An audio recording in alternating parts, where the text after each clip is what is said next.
So hello everyone, this is the first interview in the series of ByteAnt interviews with successful startuppers, businessmen and tech gurus. I'm your host Yuri, and today we have the very first guest, Olivier Grinda, who is a passionate tech entrepreneur, co-founder and CEO at Home61. Hi Olivier. Hey Yuri, thank you for having me here. Yeah, so the first question, could you tell a bit more about yourself and about Home61? Sure, absolutely. So I have been a tech entrepreneur for 10 years now. I was very lucky, and right out of college, I got an opportunity to join as a co-founder one of a startup called Brandsclub. So I co-founded it from the very start, and it was a private sales club where we would sell luxury goods over a special event of 24 to 48 hours. In the United States, there is a business called Guild.com that is very similar, and we brought it to Brazil. And I got very lucky because at that time there was a commodity boom in Brazil, and they love brands and discount, and the company made like $1 million in revenue in the first 6 months. So that That's was awesome. unbelievable. 2 years later, I co-founded another company called Clickon, which was like a Groupon business, but again in Brazil, and it made $1 million in revenue after 3 months. And I was like, wow, this startup thing is really, really easy. But the reality, or I'm really, really good. But the reality was actually quite different, is that we had the right model at the right time, and we were extremely lucky. I went on later on to do a JV with Axel Partners and Redpoint to open Shoes for You, which was a subscription business for shoes, also in Brazil. And at that time, unfortunately, that business didn't work. I learned for the very first time that not everything does $1 million after 6 months, and it was very interesting because the team was absolutely stellar. The co-founders around me were absolutely stellar, and yet, like just the business didn't work, and so this business closed. And at the same time, I sold Brandsclub and my shares in Brandsclub and Clickon, which ended up being like two of the biggest e-commerce of Brazil. And with this, I was looking for a new challenge, and I talked to one of my friend. Um, I talked to one of my friend who told me like perhaps I should not have 100% of my wealth in startups because there was a bubble burst, years before, and I was myself either invested in my own startups or invested in other people's startups, and convinced me to purchase real estate. And I was like, okay, why not? It's going to be pretty exciting. I'm going to have something real to like touch and see. It's like a physical good. It's going to be very exciting. And oh my God, it was hell. It was pure hell. The broker had no idea what the numbers were. Like he kept on asking me what I wanted. And I was like, I want a good investment and like something that had a good rentability and etc. And he couldn't give me any information. So I went and ended up doing the research, found something that was like pretty good. So we made an offer, got it at the price that I wanted.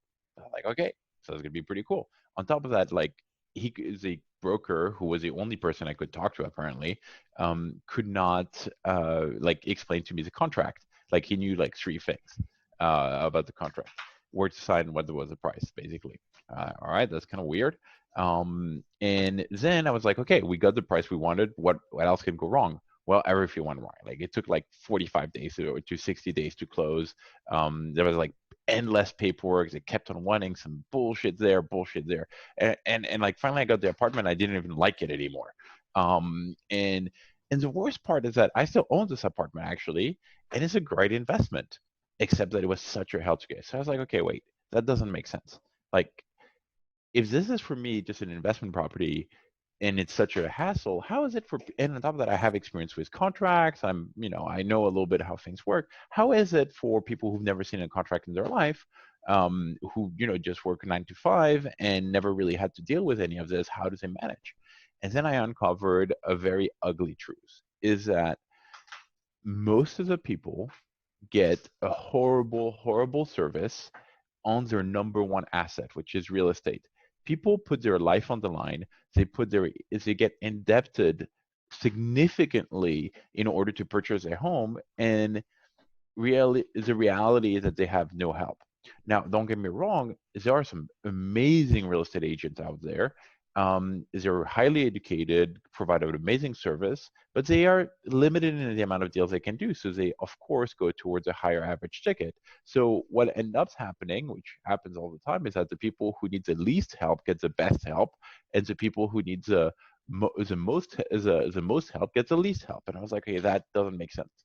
On top of that, the process to find a home is pretty simple. It's like, okay, discovery data is available. The actions are very repetitive. We can definitely do something better. So we ended up creating basically a system that from the very first click all the way to your closing, we accompany you, and we make sure that you have the maximum amount of information in the easiest and seamless most amount of ways so that you're going to be enabled to find the right home for you with all of the right decision done. Furthermore, we also saw that there was a struggle for real estate agents who didn't have enough leads and not enough training, and therefore was very capped in terms of income. Most people feel that real estate agents don't earn enough.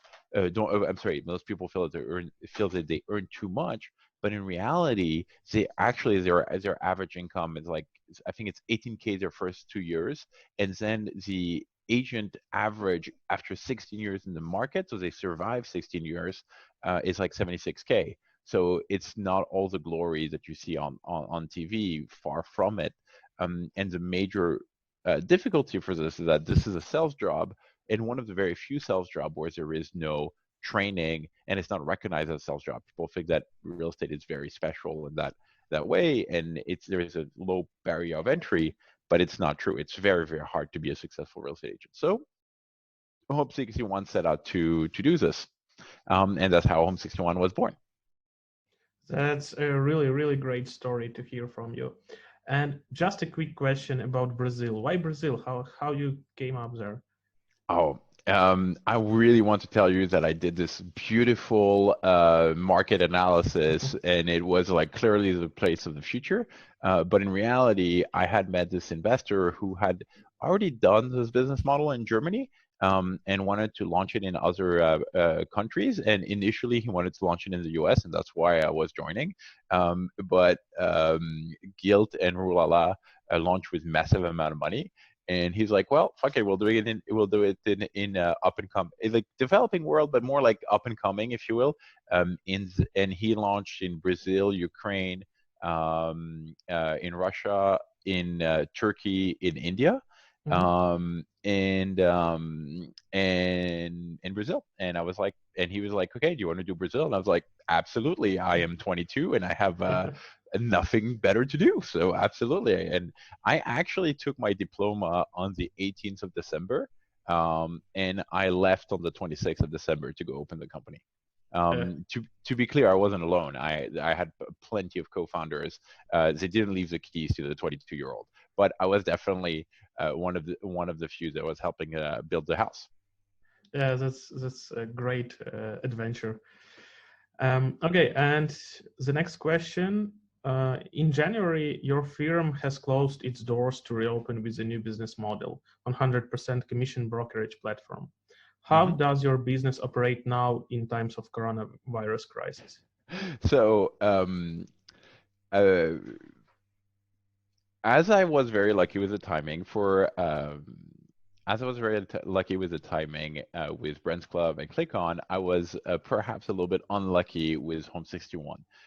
In the sense that my original business model, which was creating leads and having real estate agents manage those leads with guidance and help, and most of all, a lot of technology, would probably have worked very well in a downturn, which is what I expect. By the way, right now we're in of course, a corona quarantine period, but very soon we're very likely to be having a massive recession, just simply because the SMBs have about 26 days of cash. We've been closed up for a month and a half now, and on top of that, unemployment is going to skyrocket. People will not have as much disposable income. I mean, it's just going to be a recession, and the 100% brokerage where was a response to basically once the market was going really, really well, our business model was not scaling. Our business model was not scaling when we were generating leads and helping our agents close them because we didn't have enough agent. A lot of them was being drawn out to 100% brokerages. Um, the market was super liquid. So even though they might make less money overall, if they were picking 100% brokerage, they would it would be difficult for them to say, okay, why am I going to do 70% with Home 61 even if I get leads? I get 70% on my leads and 50-50 on their leads. Why don't I just go to 100%? I'll work less and make more money. And that never really ended up being true, but it was very competitive to hire agents. So we never really been able to scale properly. So it's like, okay, well, screw it, it's not working. We're gonna go 100% brokerage, and then we're gonna offer the tools that we offer to our agents that works pretty well. So might as well do this. So we changed the business model, and immediately the coronavirus hit. Now the problem is that this business model requires you to hire agents on a very big scale because you make money through a subscription. However, if all real estate agents have very low, if the market is illiquid and there is very low transaction, real estate agents are actually much more happy to get leads and much more happy to give away part of their commission than go to 100%. So fuck. Well, in this crisis, we're like, okay, well, we can't hire agents, but we're still getting quite a lot of leads. So we're going to try to change, and this is actually going to be our first announcement of this. We're going to try to change to let our clients buy directly online.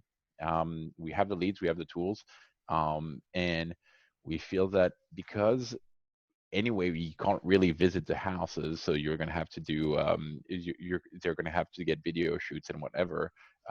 Listing agents will be happy to do this, so we're going to try to do 100% online brokerage. That sounds fascinating, but probably you have to adapt to survive these times. Yeah. And the next question is actually about real estate startups, because they got impacted with this corona stuff. And what problems do you see in current market that must be solved that must be solved in first, second, third?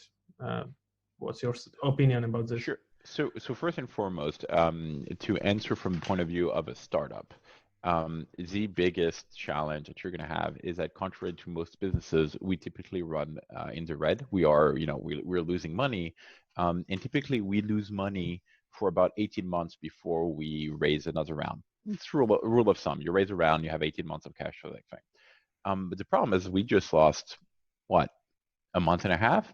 Nah, probably 3 months, maybe 6 months worth of operation. This means that we're not going to be able to show the growth. We're not going to be able to show what comes with it, which means you need to cut. It's not fun. It's like people sometimes think that like being an operator, being like co-founder, it's really glamour, and on top of that, maybe a little evil was like capitalism where you fire people. Firing people is not fun. You do it because if you don't, you're going to have to fire everybody once it closes. So right now, I heard one of a startup founder say something that was harshly true, is that if you cut too much into your expenses and into your workforce, you might lose a quarter to get back up. If you don't cut deep enough, you're dead. Like everything is gone. So right now, the first harsh reality is cut as much expenses as you can. If anything, just shut down your doors for 3 months. Like, don't pay your rent. Do whatever you need to do so that you can just survive this. So it's immediately survival world. Most businesses went to zero revenue. If you're an airline, think about like zero revenue. I think the movie industry went from something like 220 million in like the first 2 weeks of March last year to $5,000. Like, holy fuck. So step one from a startup point of view is conserve your cash to whatever you need to do to survive. Keep the bare minimum. Rehire them afterwards. It sucks. It's out of your control. Do what you need to do. That's step one. Step two for real estate in particular, this is a real crisis of conscience. Most people, when offered the opportunity to work without a real estate agent, would actually not take it. They will go and will prefer to have somebody hold their hands throughout the entire transaction. But now that you're not actually allowed to see people, and you should be doing social distancing and so forth, it really puts a stretch on how much you want to see someone, which on the other hand gives a clear opportunity for technology to enable the social distancing and provide a similar experience. I think what we are doing right this second is actually quite telling. We could have done this interview in person, but the reality is that we're doing it over Zoom, and it's vastly the same thing. The content is going to be the same. What I'm going to say is going to be the same.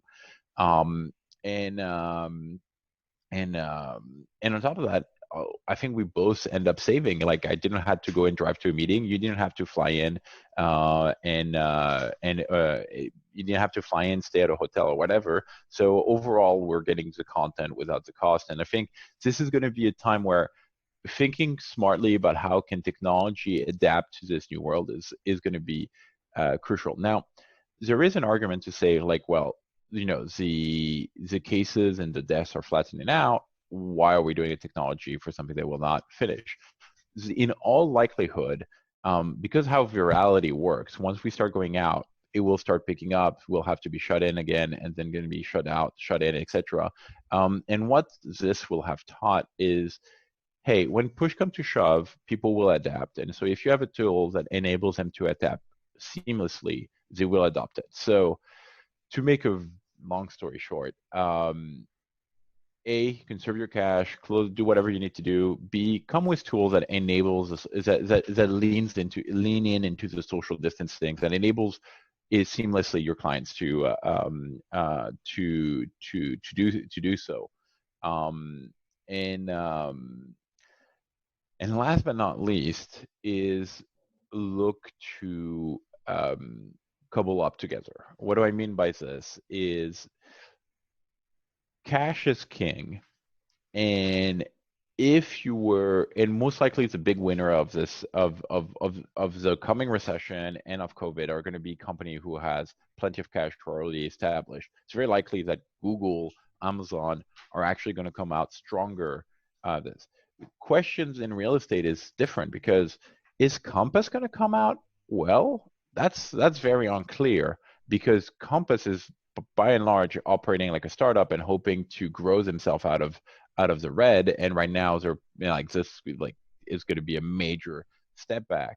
How is Open Door doing in those period of time is quite unclear. So is Compass going to come out on top and consolidate afterwards? Unclear. However, guys like Keller Williams or guys like Realogy, it will very likely be time for them to start in coupling up cheap technology, cheap companies who are working well. Probably if you're tiny, like Home 61 it won't make sense. But if you're mid-size, definitely. So I anticipate basically a consolidation. And this consolidation only works if you know people. So it's a good time to also go and knock on everybody's door. And I want to give one last example, because it goes to my second point, which is have a technology that adapts to the market. There have been several companies who previously had no market, were not working very well. There was one in the UK where they were offering loans, but people had, traditional banks to loan to, so who cares? Since then, their business has grown like 100% month over month, because suddenly banks are not keen on lending anymore, and they're the only lenders, and therefore they're able to really disrupt. Their business was nice, but not great. Now it's amazing because they have the right product for the right time. So this effect of changing people's habit is very, very strong. Okay, thanks for the answer. And actually, you kind of mentioned this about the consolidation that is going to come in post-corona era. So, like, my question is, what are some other trends that you expect from real estate and how it affects startups and investments in general?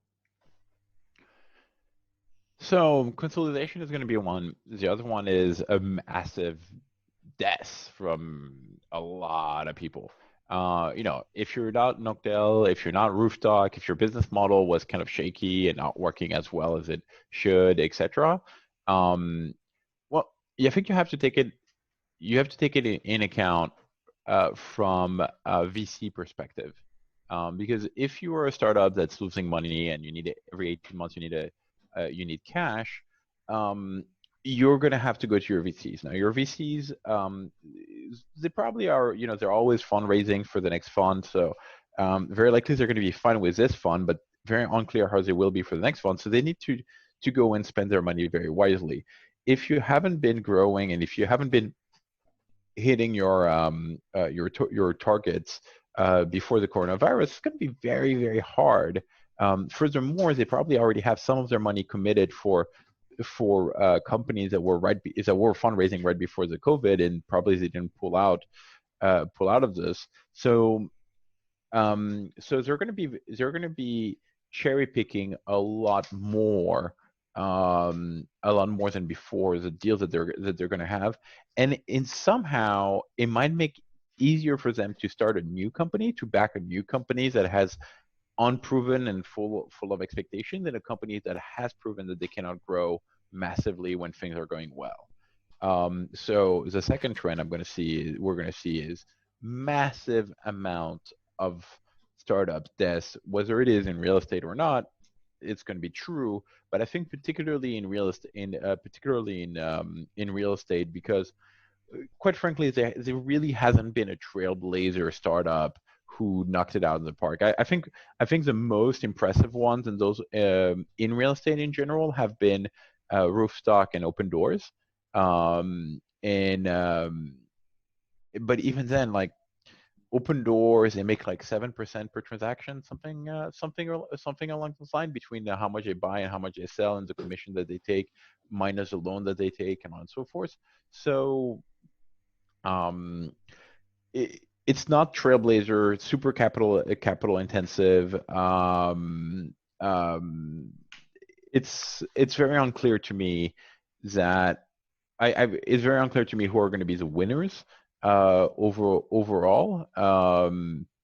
My guess, Open Door, Roofstock are still going to do well, despite the fact that Open Door holds the assets, hold assets.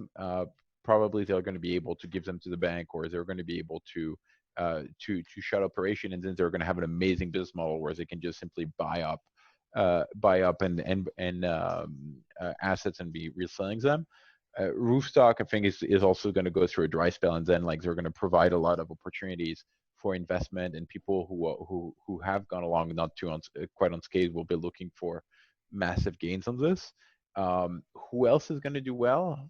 Very unclear. I would argue that even in the offline world, non-startup world, in real estate, we're going to see massive depreciation. We're going to see massive drought in terms of number of transaction.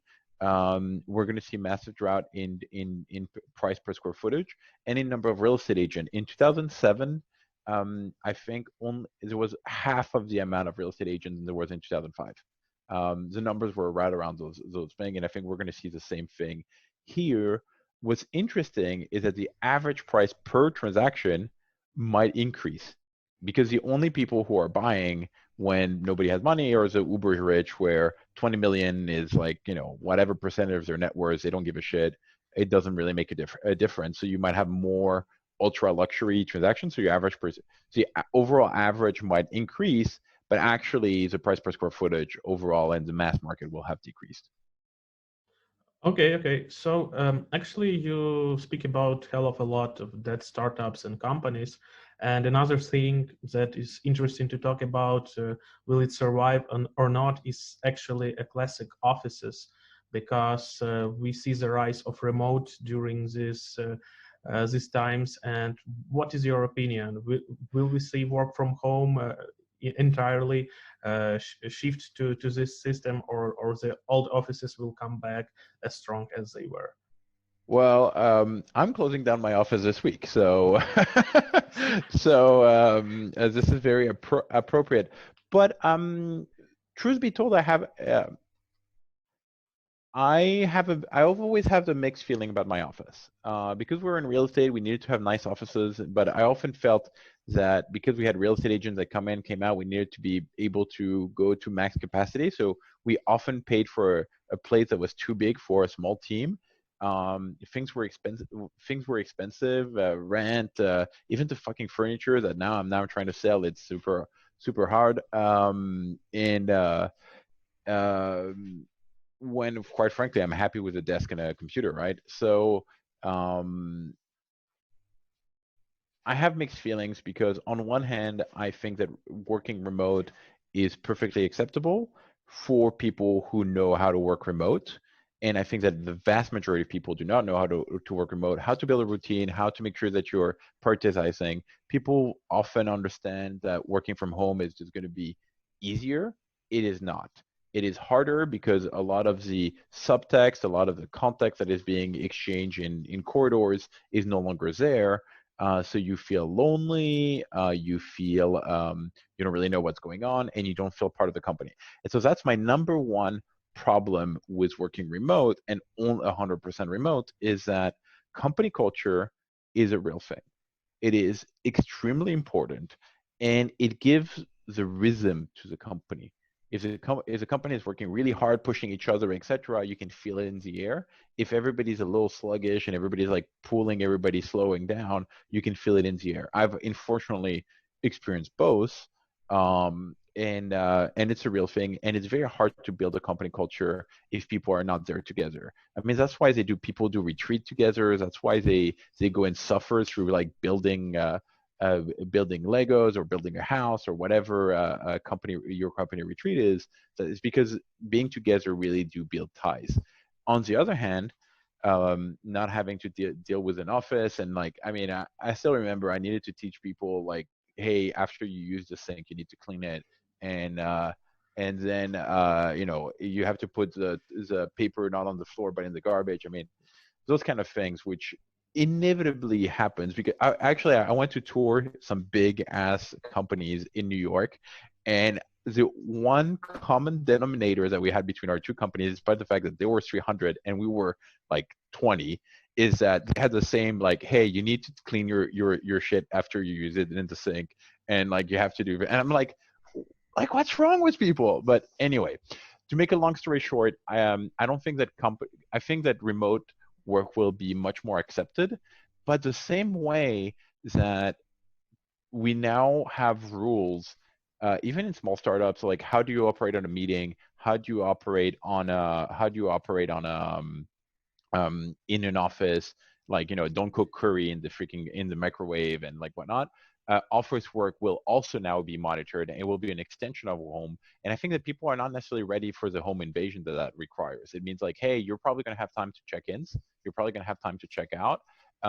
Your work is going to be a lot more monitored than before because, hey, maybe you're super effective from working from home, but a lot of people are not. And we need to have the company working at maximum productivity regardless of where you are.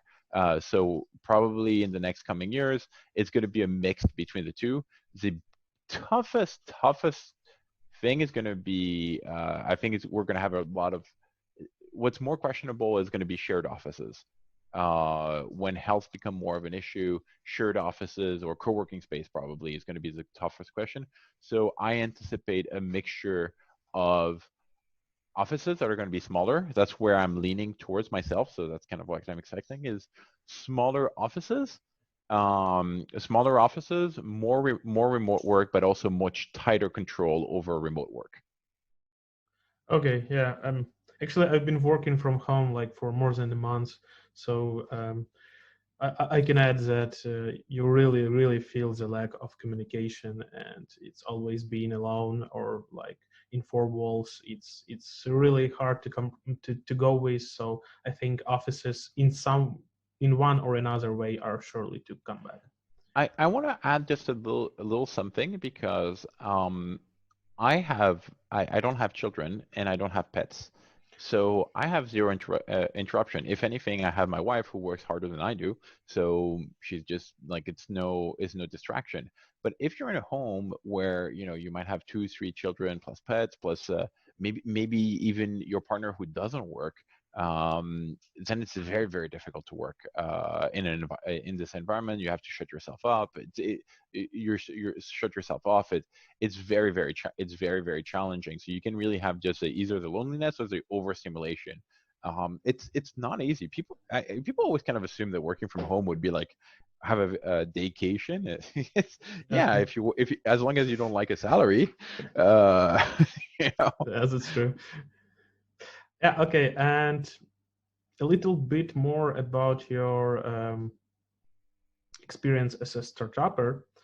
Uh, what main problems did you face when building a product? So look, I will share as a mistake that I have done, which is once I saw Home 61, and in large part shoes for you as well. I saw a problem, but more than anything, I saw something that required my skills. What I am good at is to build technology and to do marketing. That's what I like.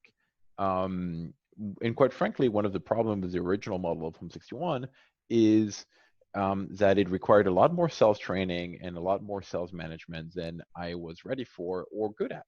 And it took us too long to figure out how to do it. Um, and if I had done a lot more research and if I had been a little bit less excited that I had the right skill for a problem, I would have understood this before I even started. And so what was interesting is that the initial result of Home 61 were phenomenal. Like we were doing like 40K almost immediate, like I think the first months, like we were growing well. We had the right numbers, everything was great, but we couldn't control the growth because the growth was completely dependent on the deals we closed, which was dependent on the real estate agents, and we had no control over the real estate agents. And so we couldn't have like stable growth, and that was very worrying from the very big get-go. And what's interesting is that once we're always faced with this crisis, instead of like, hey, we have a problem with the salespeople, what should we do? I actually doubled down on the thing that I knew how to do, which was marketing and product. So we ended up having this amazing products that people were not using. And so when building a startup, I think the biggest challenge is not necessarily my biggest challenge was not necessarily building the product. Um, it was understanding exactly where was going to be the pain point. And what I come from a generation where we kind of turn up a little bit our nose to the incubants and to the offline world. I still remember a conversation with my brother, who is also an entrepreneur, and he built a startup in 1998, Oh, and wow. he's in 1998, and he or was it 2000 but right around there, and he told me, and it still resonated with me, like people will never go to a supermarket again. Why would they when they can just get it from get it from home? And in large part, I mean, he was right about Amazon and a lot of things, but supermarkets still exist. It's not like it's a thing. And kind of like this cavalier attitude, like we're going to replace everything and everything's going to be digital and better, kind of like anchored to me. So when I did my research to Home 61, I did it lightly over like what could I improve and what could I do that was going to be different and transcendent. And in many ways, what we created was a better tool on how to do real estate, but it was not 10x better. It was not like a replacement kind of tool. It was like an efficiency kind of tool. And if I had spent more time with the incumbents, understanding their pain point, I would have realized that they have the exact same fucking pain point that I ended up having, that they were able to solve, and that I would perhaps been able to solve eventually. But time's a constraint, cash is a constraint, so couldn't do it. I would have been able to see it earlier. What's most likely would have happened is I wouldn't have done that business. I would have done a different business, one that didn't require a skill that was very different. But ultimately, build a product, not the one that you like, but the one that people need, and make sure that you understand your product, your business in and out, like crazy. I want to talk just quickly about a competitor called TripleMint, who did the same business model. I have no idea how they're doing in this COVID world. I hope they're doing well. But I got to know David and Phil pretty well. There's a both the co-founder of them. And David and Phil started by getting their real estate license and doing the deal themselves. And they ended up having an understanding of the world, an understanding of of real estate and the sales part that, quite frankly, I still don't have. They did the research much better than I did, and therefore were more prepared for the challenges. And I thought they did very well in that front. I still feel like I had some stuff that they didn't have, or they don't have. But for that business model, it mattered less. And so props to them. Yeah, great story. And so you were actually mentioning that Home 61 is going full online. And talking about this, what do you think about software as a service? Will this model still be popular in the nearest future? And do you think about offering something like this to your customers? So the problem with software as a service is that you need to have a client that's willing to pay for it. And real estate agents typically don't have money. They're always short in cash, sometimes because they've been massively successful and they've purchased a lot of commodities, or because they are typically not that successful and, quite frankly, are need to optimize and do anything they can. If you look at the CRM war in terms of real estate, you'll see that it's a race to zero. All of the prices of the CRM are going further and further down. And you have like companies like Boomtown, they're well established, so they're defending their prices a little bit more. But a lot of others are just like falling further and further down, just because their clientele, which are real estate agents, don't have that much money. Firms like Compass will probably build their own because it's really not that complicated, or will go off of Salesforce. So again, consolidation over the people who are already established, or just simply build your own. Your own. Furthermore, in our case, what we're planning on doing is very simple. Is we are going to offer you at a discount. We're going to be like, hey, you don't get a real estate agent, so you do the work, so you get to have to pay less for it. And I think that this is kind of the only way to do it, because if you have to charge anything to your client, they're going to probably say no. Technology is becoming very much a commodity. And so it's very hard to get people to pay for anything, particularly in a world where money is tight. And whenever money was tight with real estate agents, like, just decided not to pay for it, which kind of makes sense. The fact that Zillow have lock-in fees of 6 months when you purchase ads is not because they're like, they say it's because, you need to have 6 months of data, etc.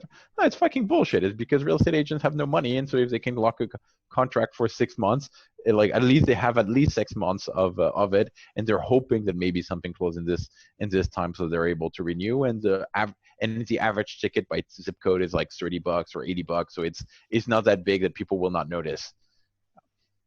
I mean, yeah, okay. So I'm not. I think if your business and your startup is a SaaS for real estate agent, I would really rethink this. I saw a very interesting podcast on top of that from Shamat, billionaire, super successful guy, and he was saying something really interesting, which is, in the SaaS world, there is going to be a consolidation for people who offer multi-services. In a world where the market is growing, everything's doing well, people go to very specialized tools. But in a world where there is a massive recession and you want to cut your bills, you go toward one tool that provides a lot of services, which gives big advantages to company like Microsoft and whatnot. And I am not an expert in SaaS, but this seemed right to me. Okay, okay. And so, actually, my last question for today. You've been doing a lot of startups. You have a huge experience in real estate. What are your best top three advices for guys who are just starting their startup in real estate, or maybe just starting their startup? Sure. So I think it's going to be an amazing time to start a new startup. I think building a startup in a recession is fantastic because the recession changed the game. Puts back. It's kind of a great equalizer in that sense where um, there's going to be new market constraints and new habits. And so you're going to be able to have a new playing field where you can build your startup. Some of the best startups have been built in recessions. I would argue that companies like Redfin and Zillow benefited massively from the previous recession. And I think that there is going to be other effects like customer acquisition costs are going to be lower because there's going to be less competition. Because the first thing that so here's the beautiful thing: like incumbents or people who are already in the market are going to lower their marketing cost, but you who are at zero, whatever you're going to spend is going to be an infinite amount of increase. So you're coming in a much better market. Furthermore, you're going to come in with fresh tech because I don't want to get too technical on it, but technology debt is a very real thing. This is why you see new startup with like 3 engineers beating out like established companies with like 100 engineers because they're able to build fresh for a new problem, while the other guys have to deal with a technology debt. So it's going to be great. And the difficulty is going to be able to get funding. But if you're able to get funding, a lot of other people will not, and people are cherry picking. So if you're already doing something, it's you're not going to be like have 20 competitors who are going to come in with the same model immediately. So I think it's going to be a fantastic time to do a business. I would quite frankly revisit the idea of doing Home 61's the original model. I'm not going to do it because it's going to be a lot more sales training that it requires, but I think it might be a good time to launch something very, very similar. And and by the way, for whoever is launching it, I'm happy to be a consultant or an advisor. I'm just not going to be an operator. But I personally am looking to solve what I think are going to be the top 10 problems in for humanity in the next 10 years, or is a big subject that I think are going to come through. I think health, of course, is going to be a big one. We've seen that our supply chain and our agility in health has been subpar. Inequality is going to be even more staggering than it was before.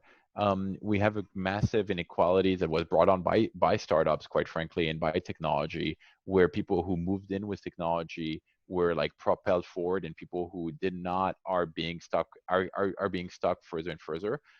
Furthermore, COVID-19 there's a lot of movement for the supply chain to go back national. But if people think this is going to give them more jobs, this is a mistake. They're going to go national because they're going to be done by robots. So it's going to be further inequality. And so inequality is going to be a big subject. Education is going to be a massive subject. I can just see it from my friends where some schools were massively prepared, and typically private schools or very high-end, like well-established public schools are doing really well with like Zoom classes and whatnot. And other classes and other public schools just simply stopped. They're just not, they just don't know how to deal with it. And so it's going to exacerbate again inequality. Then climate change is something that is becoming inevitable to have to tackle, and energy, energy and water. And so those are the 5 subjects that I'm currently investigating. And furthermore, learning from my previous mistake of not investigating enough, this time I'm going to do my homework well and thorough. I just want to add a little note on the climate change. First, something quite positive. Now that we're not outside, you can see that virtually between the animals coming out, feeling a lot more secure to the pollution level. Everything has been better since we haven't been out. That shows that we are having a massive and immediate effect on our environment in a much clearer way. But what we're not seeing is the consequences of climate change that's going to come, where dry places are going to become drier. So expect more forest fires and more drought in places like California. But expect also a massive energy/water crisis for places where in Nepal, if glaciers if the glaciers there just melt, then they're going to have a massive drought. Like they're going to have a massive drought. There'll be no water, so we need to know like how we're going to deal with those consequences. Furthermore, warming of the of the planet is going to create a more instability, such as like more hurricane for Florida. So how are you going to deal with that? And by the way, I'm by no means agreeing bleeding heart. I'm just really just looking at the stats and the impact it's going to have on humanity. And I think that this is going to be coming front and center in the next 10 years. And I would like my next startup to help in one of those big problems that I think we're going to face in the next 10 years. Yeah, Olivier, thank you for this interview. It was a really great pleasure to talk with you, and I hope we'll see you again. For sure. Thank you very much for your time. Thank you for having me, and I hope to talk to you guys again soon. Yeah.